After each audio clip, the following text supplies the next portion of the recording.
আসসালামু আলাইকুম রহমতুল্লাহ। আপনারা জানেন যে বাংলাদেশ নার্সিং এবং মিডওয়াইফারি কাউন্সিলের রেজাল্ট প্রকাশিত হচ্ছে, অর্থাৎ 2025।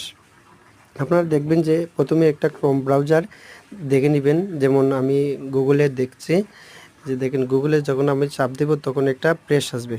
এই যে একবারে উপরে দেখেন বিএনএমসি রেজাল্ট 2025। আমরা প্রথমে এটার মধ্যে প্রেস করব। প্রেস করার পর দেখবেন এই যে আমরা প্রেস করছি, তারপর দেখেন অ্যাডমিশন টেস্ট ফর বিএমসি, একবারে ফার্স্ট যেটা বিএনএমসি রেজাল্ট 2024, এটাতে ক্লিক করলাম।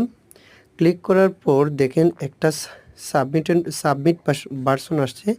এটাতে আমরা দেখেন সাবমিট যখন আসছে তখন আমাদের রোলটা মনে করেন যেটা আমাদের রোল, অর্থাৎ সিরিয়াল নাম্বার লাগবে না, শুধু রোল দিলেই চলবে।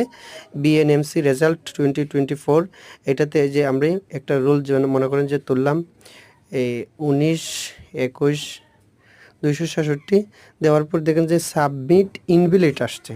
সাবমিট দেওয়ার পর যখন ইনভ্যালিড রেজাল্ট রুল দেখাচ্ছে, অর্থাৎ এই রুলটা আমাদের রেজাল্টে এখনও প্রকাশিত হয় নাই। প্রকাশিত যখন হবেন তখন এভাবে দেখতে পাবেন।